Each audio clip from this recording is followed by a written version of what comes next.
I've long held the opinion that Jurassic Park is Spielberg's best directed movie on a technical level. While Spielberg has certainly made better movies, I believe Jurassic Park is the best example of all of his technical skills as a filmmaker rolled into one movie.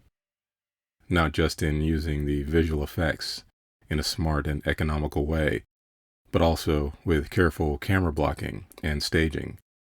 All this results in some of the most thrilling action set pieces you'll ever find in a movie. Spielberg is by far one of the best action directors we've ever had. James Cameron and George Miller are two others who come to mind, who managed to stay in the same league. And there are lots of good action directors, but what separates Spielberg from the pack is his ability to truly utilize the visual language of the medium to deliver maximum suspense and thrills. Now, don't get me wrong. I enjoy the action work of other directors, like the Wachowskis or Chad Stahelski and David Leitch, even Sam Raimi and Robert Rodriguez. But they tend to fetishize action to the point where, at least for me, I don't get the same visceral emotional reaction as I do with Spielberg's action moments. I think there's a reason for this. Spielberg is somehow able to tap into the primal nature of our lizard brains and use archetypal elements to create action sequences that are incredibly effective on a visceral level. These ancient primal archetypes are utilized in the opening sequence of Jurassic Park in order to induce maximum suspense. So the first thing we see in the movie is a calm shot of trees, highlighted with an eerie, almost misty glow. The calm stillness is immediately punctuated by movement. The trees sway back and forth in a wild manner, as if something huge is traversing them.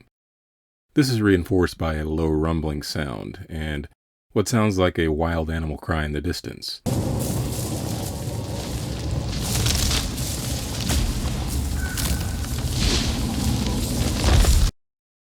In a lizard brain sense, this is a primal moment that immediately starts working us on a visceral gut level. We already know the movie is about dinosaurs, so these kinds of moments may seem inconsequential, but they are incredibly important. They are working on a part of the brain that we're not really aware of, the part that makes us sweat, get chills, makes our heart beat faster. We don't know why we feel this way consciously, but filmmakers carefully plan and craft moments that trigger these kinds of reactions. This first shot speaks to the audience on a primal evolutionary level. During the days when humans lived in the bush and foraged for food, this kind of situation would alert us that something dangerous is lurking, and the fight or flight response would kick in. Spielberg understands this and is utilizing it early on. Now here, Spielberg could have cut to more shots of trees, maybe a dinosaur eye, heavy breathing, but instead he cuts to this shot, a close-up of a man with a worried look on his face. But why? Well, Spielberg has already shown us what we should be worried about. Not much else is needed to trigger the primal part of the brain. Dark, creepy, rustling trees, low rumbling sound, worried human face. Simple and effective. Here he's showing us the human element, something the audience can relate to, and as a result align with emotionally. This is exactly the kind of economic storytelling that Spielberg is famous for. He utilizes the medium in such a way that allows the power of images to do most of the work. Instead of over-directing scenes, he almost under-directs them. By that I mean he makes the audience participants in the storytelling. This is significant because people feel empowered when they're asked to participate, even if they're only aware of it on a subconscious level. It makes them feel good. Less is more, but other films tend to take on a more is more approach, and as a result feel empty and soulless. These films bludgeon the audience into submission rather than respecting them as participants in the storytelling. Instead of engaging the mind, they encourage the mind to shut itself off. Next, we cut back to what the worried man is looking at, the tree line, but this time the movement of the trees is far more violent and the rumbling sound a lot more intense. Spielberg continues to be economical in his shot selection. What seems like the same shot is actually very different. This time, notice the composition of the shot. It's a lower angle and the shot is wider, including more tree line. Low-angle shots are used to give whatever is in the shot greater power or importance. It makes the audience feel smaller, so whatever is in the shot automatically seems bigger. In a primal sense, this shot continues to ramp up the suspense, because it makes whatever is lurking in the trees seem absolutely massive and very dangerous. Now, those who have seen Jurassic Park know this scene involves a velociraptor, which is one of the smallest dinosaurs. So why is Spielberg creating the impression of something huge? Well, first of all, movies are about impressions, and filmmakers often forego the literal for the metaphorical in order to create a sum that is greater than the individual parts. This is key for suspense, and Spielberg is continuing to work the primal part of the mind, rather than the conscious. This shot, with its low angle, more violent movement, intense rumble, and now even more mystical light pouring in, all work to create quite an impression. And realize, we are only 3 shots into this sequence, and already there has been a lot of information communicated. This is what I mean by economical storytelling. It's more efficient, and as a result, ends up being more effective in getting us involved in the story. Continuing to build the sequence from the previous shots, Spielberg begins to expand the environment and give us an idea of what's actually happening by cutting to these men. There are several different things to notice about this shot compared to the previous shot of the lone man. First off, the Jurassic Park logo, which was previously unseen, is now visible on the men's helmets. This clues us into the fact that they are park workers, here to deal with whatever situation is unfolding. In an economical storytelling sense, Spielberg gives only the necessary information in each shot. In the shot of the lone man, all we needed to see was his worried face. In this wider shot of the group, we need to begin to understand the situation more, so showing the helmets with the Jurassic Park logo is a simple way of doing that. Notice the man in the middle. Spielberg makes him stand out by placing him in the middle of the frame, defiantly chewing gum and scowling. What seems like a throwaway moment is actually very important. And it's actually connected to events that happen later in the film. Jurassic Park will come to be known as a place that isn't necessarily beneficial for or even friendly towards the dinosaurs. Aside from this opening sequence, Spielberg was very careful not to portray them as typical movie monsters. Instead, remembering that they are simple wild animals, reacting to being thrown out of history. And John Hammond is portrayed as someone who seems more concerned with, like Ian Malcolm says, "But your scientists were so preoccupied with whether or not they could, they didn't stop to think if they should." It makes the audience somewhat sympathetic to the dinosaurs. The defiant man in this shot is a visual precursor that begins to build on this idea that Jurassic Park isn't the friendly, ethically sound place Hammond would like people to believe. Again, this is economical storytelling that maximizes every moment in every shot. Nothing goes to waste. We cut back to the chaos in the trees, but here Spielberg does something very clever and very effective. It is actually easy to miss. He cuts away from this shot, just as some large dark shape reveals itself. You can kind of see it here. Again, we all know we're watching a movie about dinosaurs, but these kinds of ambiguous impressions go a long way in keeping the audience participating in the events. You almost have to force yourself to pay more attention, lean forward a little more. Here, Spielberg employs his first dolly shot, as he introduces this man, Robert Muldoon, who stands out from the group in several ways. Most obviously, he's dressed differently. He also has a shotgun, a serious piece of weaponry, along with what looks like tasers carried by the other men. Strongly suggests whatever's coming is extremely dangerous. But visually, the most important aspect may be the slow dolly of the camera, and a slight low angle. This low angle matches the previous low angle of the tree line. Visually, this links the two shots together. It suggests that Muldoon is somehow connected to whatever is in the tree line. Later on, we'll come to learn of Muldoon's emotional connection to the velociraptor. The low angle of these two shots is a clever way to visually begin to link them together, and this duplicating of shots of Muldoon and the raptor will repeat itself later in the sequence. And notice the look on his face. Not of fear, like the first man, or defiance, like the second man, but one of focus and determination, and extreme caution. This establishes Muldoon as someone who greatly respects whatever it is he's dealing with. All this, his attitude, the duplicate low angle, the dolly in, there's a lot of information being communicated to us in a single shot, and up to this point, Spielberg has extracted every ounce of tension from this scene in just a few shots. This is the most interesting shot in the entire sequence for me. It's a long, continuous shot that starts below the men, keeping the container in a powerful low angle as it's being hauled in, bright lights shining into the lens of the camera. The container almost seemingly hovering above the group, but then the camera slowly starts to dolly forward and past the men, focusing on the container as it pivots and comes to a rest in front of a containment area. Spielberg basically uses the container to transition us into an establishing shot of the base, while keeping the tonal qualities of the container intact.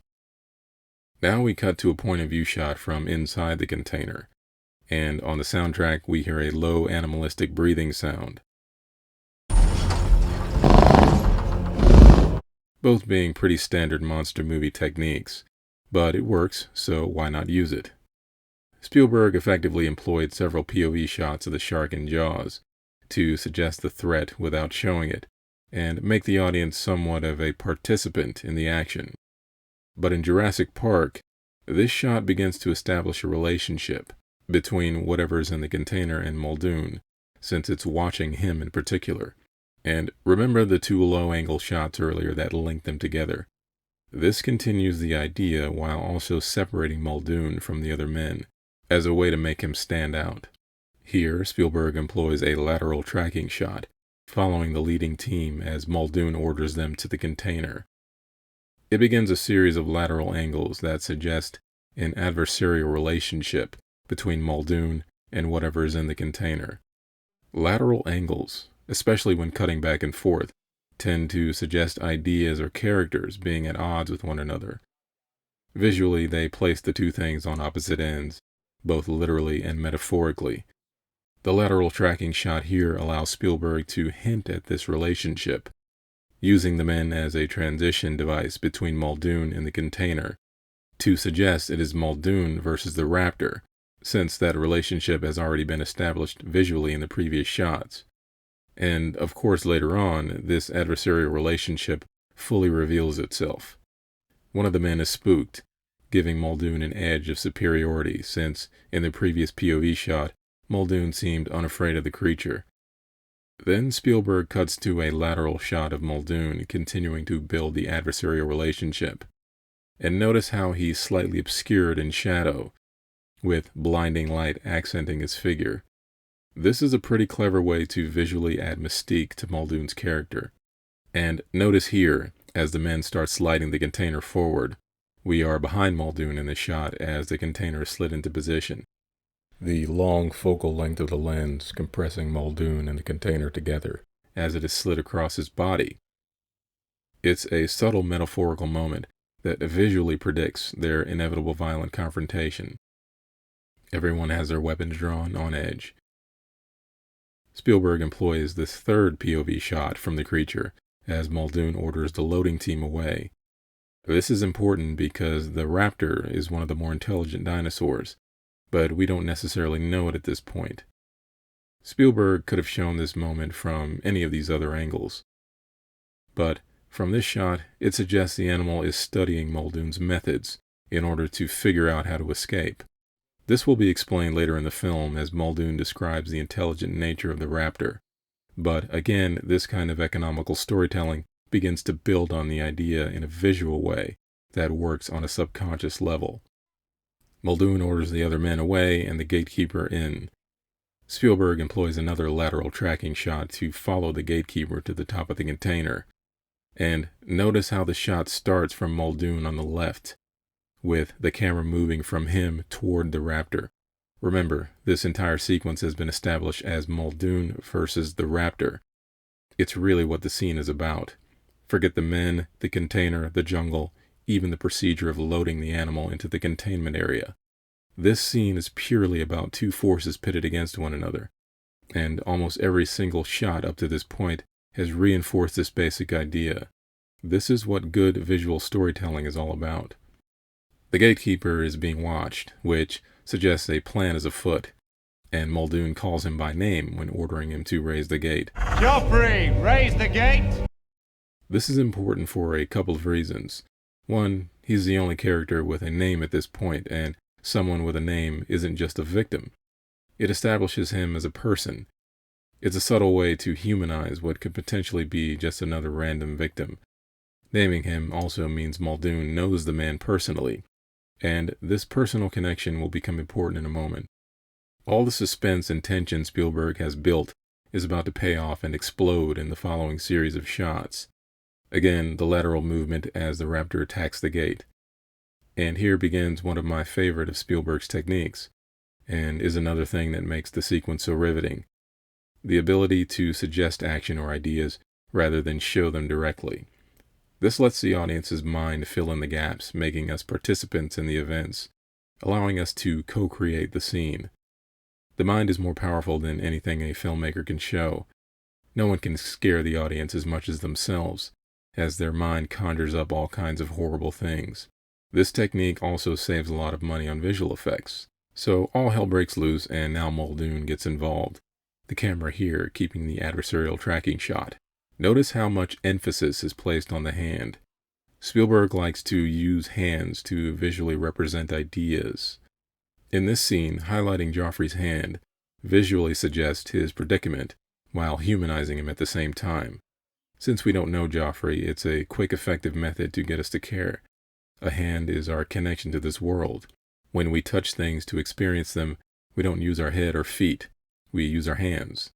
So the hand represents our connection to the world. Visually and quite literally, Joffrey is losing his connection to this world. Spielberg's economical compositions are continued here as we see simultaneous action happening in the same shot. In the foreground, the men trying desperately to tase the raptor into submission.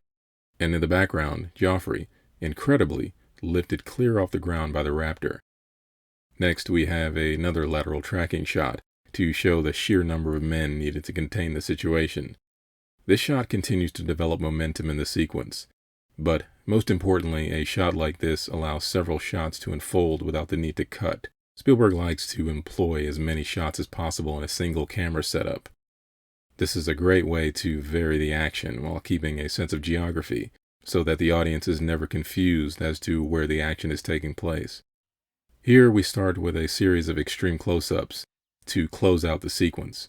Spielberg cuts between the eyes of the raptor and the wild, panicked eyes of Muldoon as the men desperately work to save Joffrey.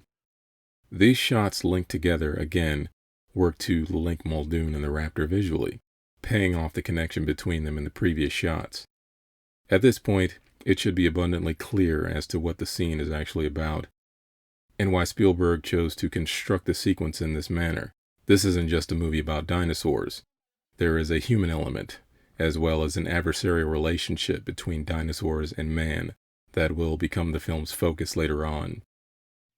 And in between these close-ups, we again have an economical shot, the men working in the foreground and Muldoon helping Joffrey in the background. This extreme close-up of Muldoon's mouth gives more importance to his order to shoot the raptor, and acts to highlight his desperation.